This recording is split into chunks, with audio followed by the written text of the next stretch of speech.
PFC Academy le grassroots competition tran vele chia tuno bol changbek te hi grassroots competition nia le la pang hi PFC Academy te ni Ezran malama pe a Joshua Ezra tangin longpuya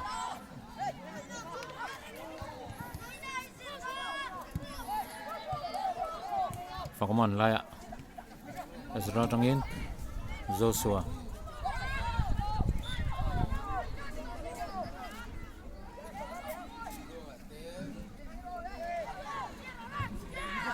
Kendaraan clear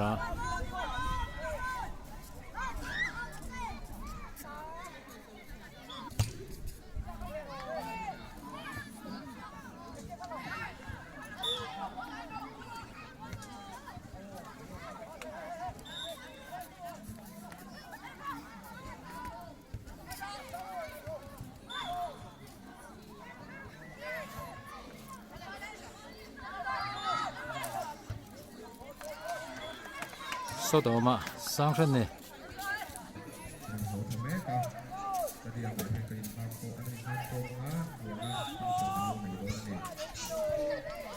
ra không bùi áp à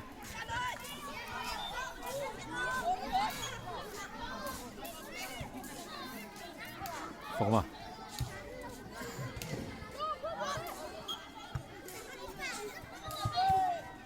grassroots còn bị thôi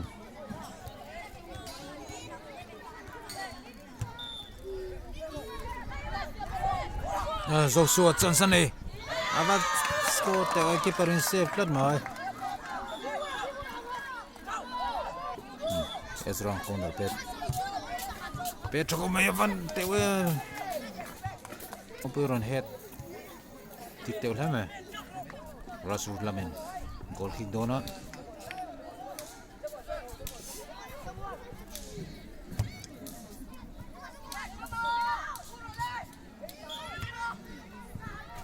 Kolom tlat sang set ni khi còn bé cho không mẹ Brazil còn bị lắm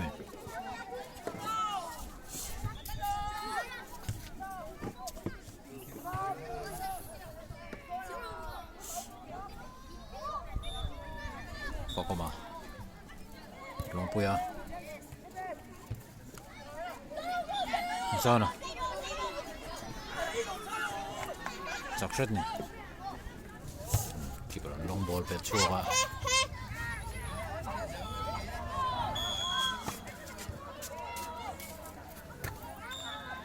grassroots còn pin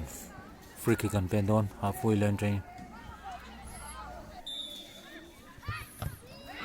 ball pe lật mỏi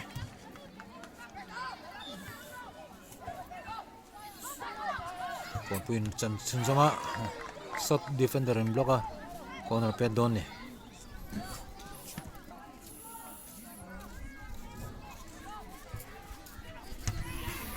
don pet chia lo defender in low block pet non le ta kip corner vin hina PFC ling leron clear le thi lo wa Russell còn pin chân chân chân dễ Avas safe try keeper grassroots còn pin corner pet để hal đó na on clear thế lớp PFC lên giờ nan tịch lúa PFC in free kick pet đó này defender Samuel on pet đó rồi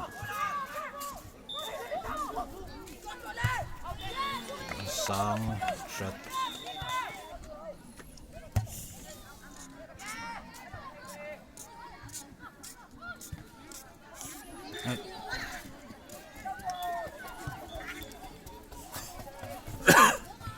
xuống long ball về hả là đúng đập chiều rồi sẽ ball lên chân xin rồi về để lâu PFC lên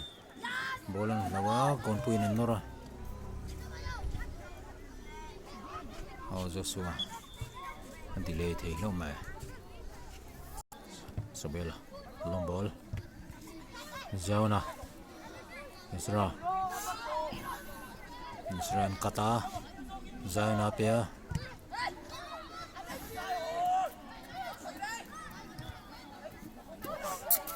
Zauna pele le hala pakoma Somela Joshua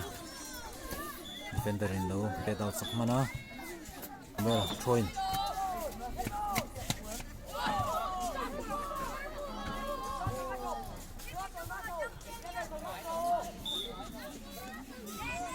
Grassroot kon puila min chang phei vele ama la ti dik zela PFC livin chang vele Ezra nakata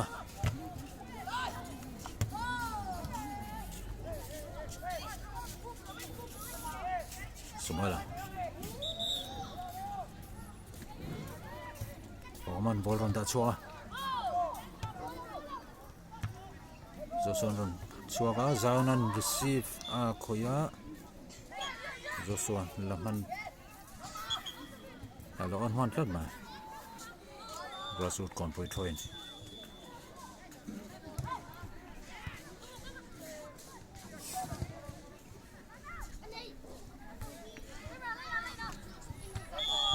Zauna head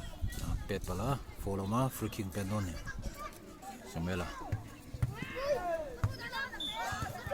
Joshua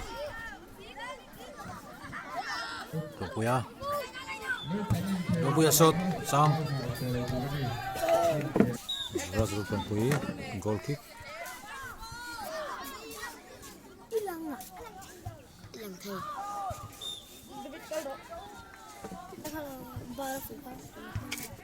Barang tepon alu asap lu tak gol Robuya Halo out man ne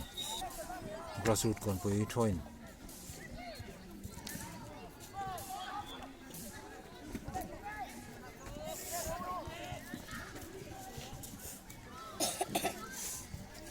PFC long ball pe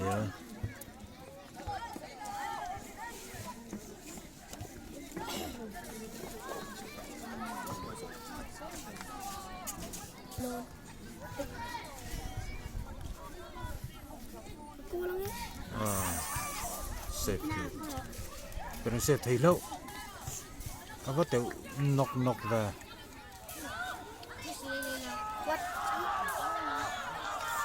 boy noi kara ron fel dok ma score te thin na ma Grassroot kon queen Zauna and the cross and low stop mana Tuang puya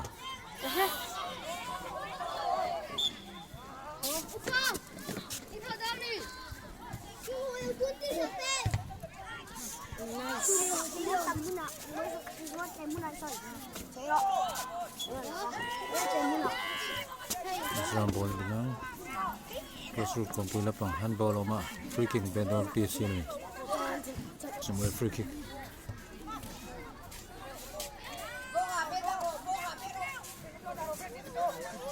Joshua nan head slip pana maro chu keeper tan man haru tuklo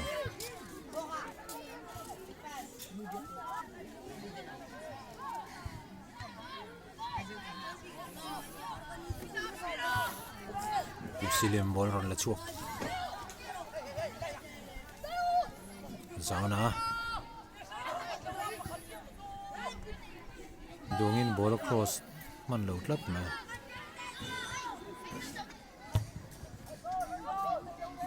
Ezra head ha Joshua tan Joshua na da phele a topuya Joshua Grassroot kon pui chan san nei trap defender in low dang thei lo chuang aron pet chuang hala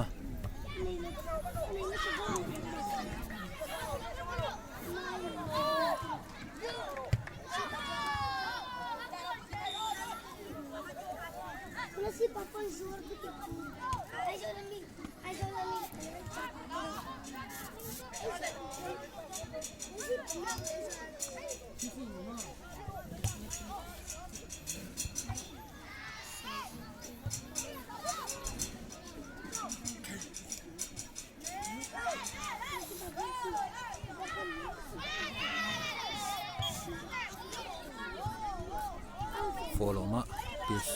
silam follow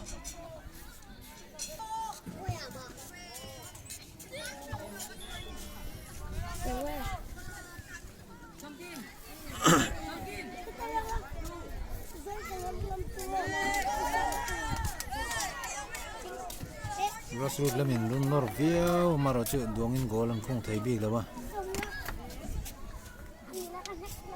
PFC lampong point nor very nga goal an la khung thei le lo ve goal action lom al la nei thei lo ve nga clear chan som lu duk lawa PFC lamin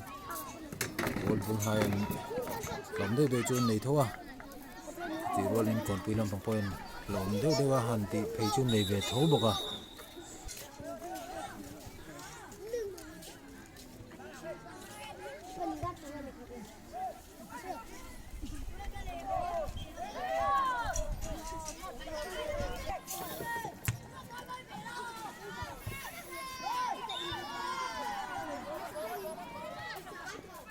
PFC defender Samuelan long ball rompe katuma long puya fakoma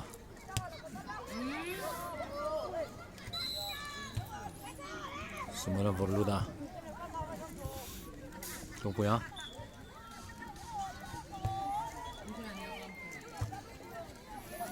Saza puya clear rasul kon pui join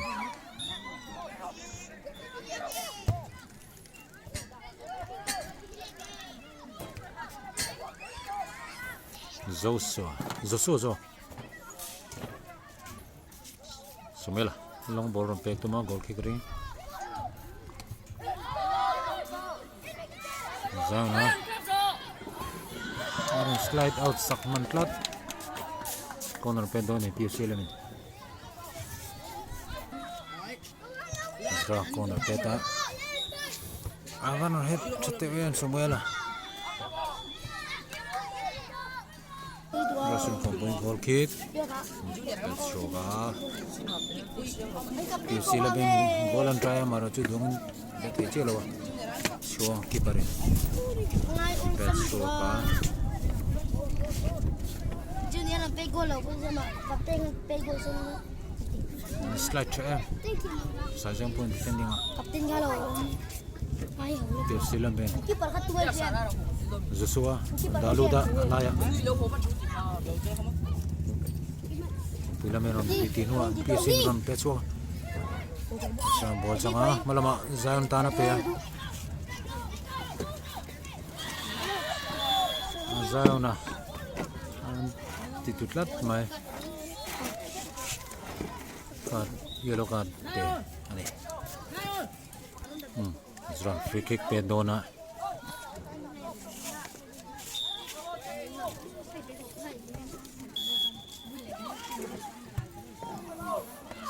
Awat teo keeperin lo khoi man lawa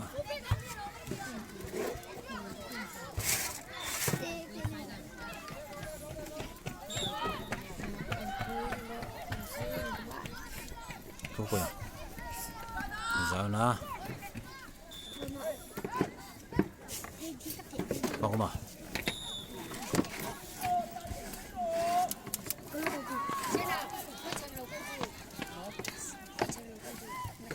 Zana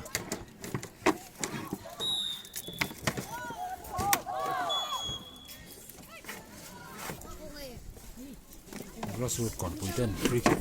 pedam ball Vorluda keeperin run suak ya hin le lawa kon parsa munam tang zo long asikra fang le don half time break azawa second half kele don Yesu sen hate PFC academy nia king de hi grassroots kon puite ni gol maloven le ne to mega zone shot turun lam donga PFC in corner pedona Ezra Vorluda kom in tuma he turun lom lovan we man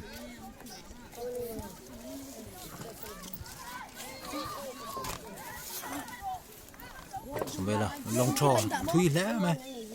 Kalak mo. Kapag gulay ka lang.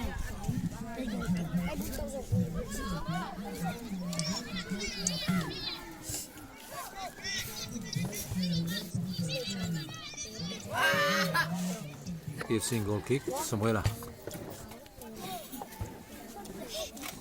Pois Wala. Pita. Brazil kampuiran nara KFC lemen laud ladang thailo. Keeper lifa. Suanga. Keturenon asira Joshua. Joshua receive sual deu shan mai wi khopang khale. Brazil kampui throwing.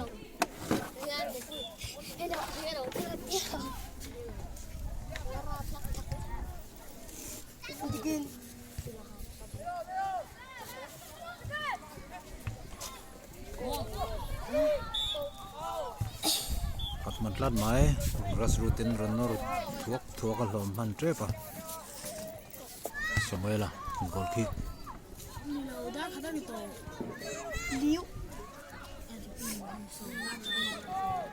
Zeno ball laturan titlua mala folom lawa Joshua han titlu vele folom tlat mai kha chu Gibson free kick pen dona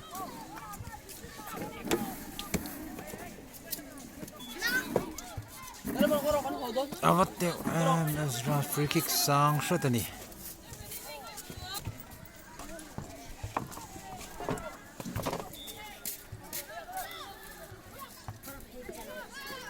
Lompoya Ezra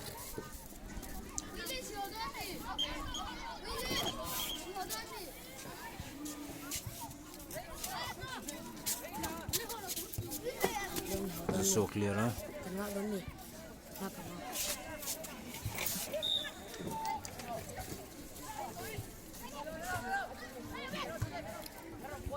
Kompuin ball ron dalu davante mamis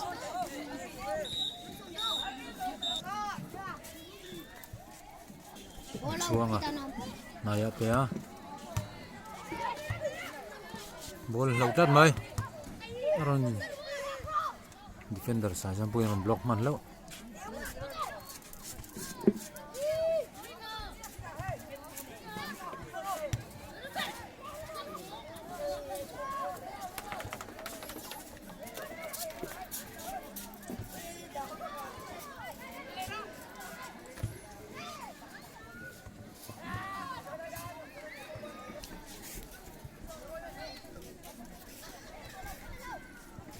Zampuya goal kick Sanga Vara Sanga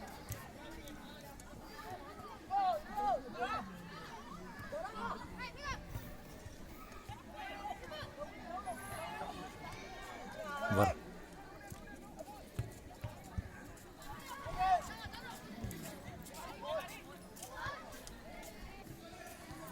KFC try Voilà.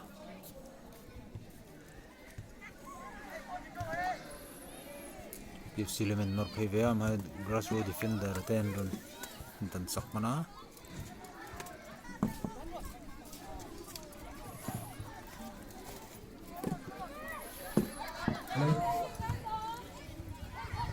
Renault Academy under 10 New Diacon GSA under 10 te support one here Renault Academy le New Diacon GSA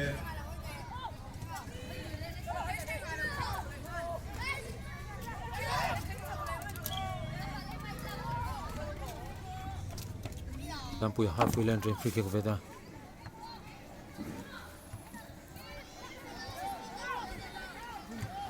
Pila min ron nor thaya and score teufa Uyom lama Swang goal kick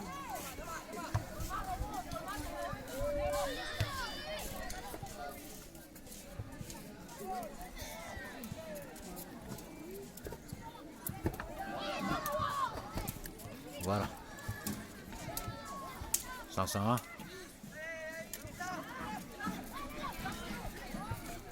Grassroots kon pila min ron nor led vele tad mai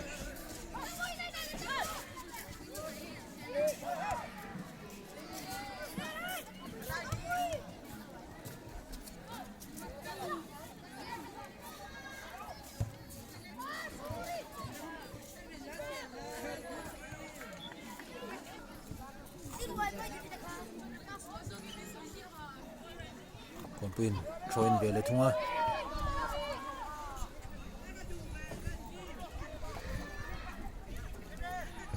còn pin defender rồi ball luta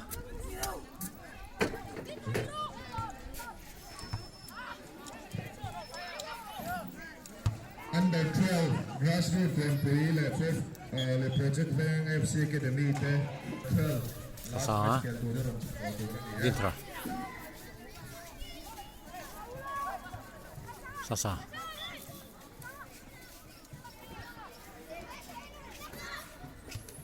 Sasa pui la litera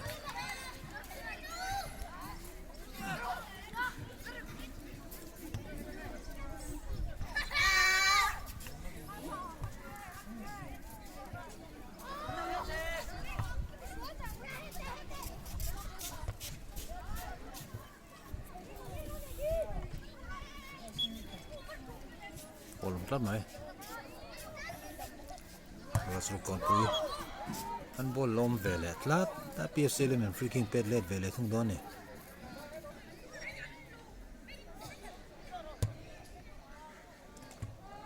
bara apian long bola pe a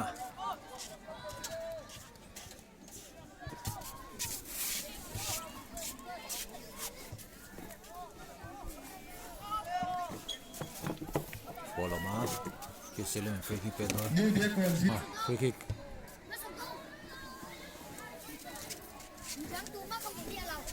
PFC keeper sorry Brazil kon keeper varan dan soka Brazil kon pili meron changa varan me chusok vele a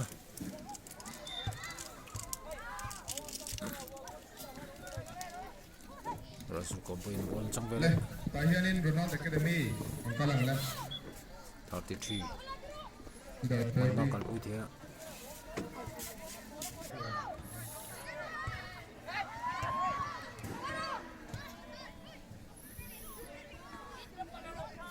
Brazil kon pili ran nora Piusin lo dang te a chan san nei don ava teu em an clear re thei lo mai PFC lamin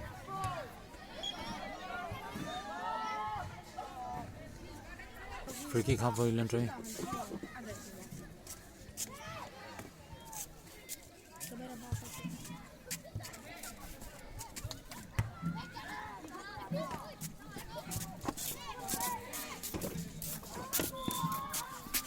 Sanga var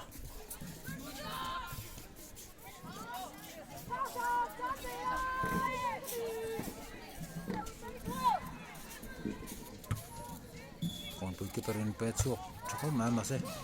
din thran head lên về là var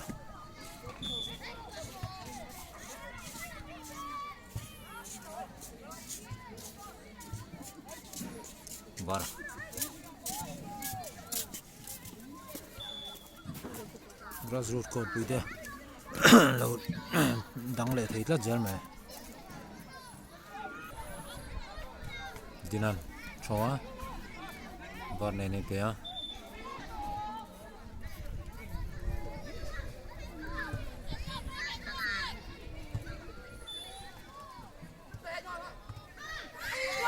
grassroots code pui ten goal and score tatlat mai tuning khela goal ma saber ni 1-0 in man shoita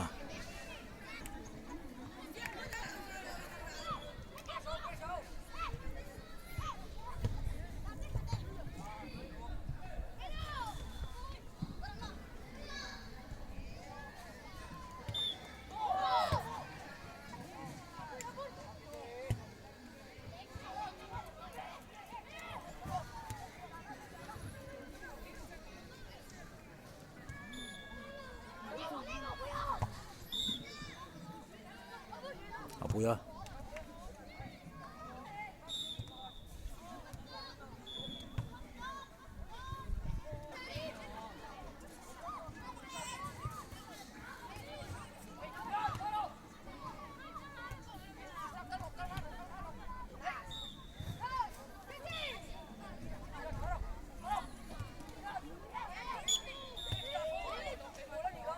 gives him free kick on mua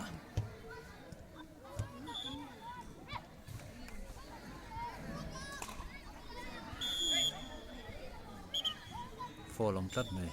Ezra Bolton line but call đều lên no train free kick bên đó nó halfway lên train Zampuya Vorluta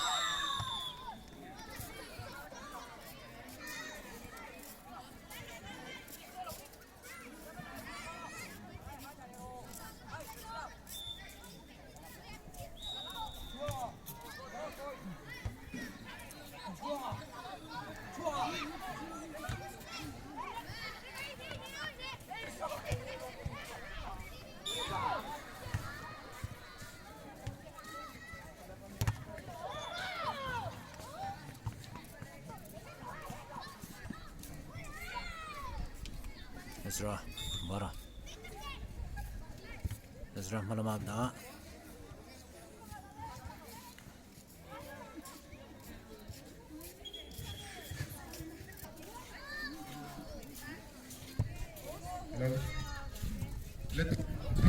third match fourth match खेल खचू लेकिन आई तो कने पेदो निवा तो ना चुआ हला फेसी लो आई तो kan tu fuala nga kan players mo ate no khan na ai tu kan sem don ni grassroots kon buila meron mor viau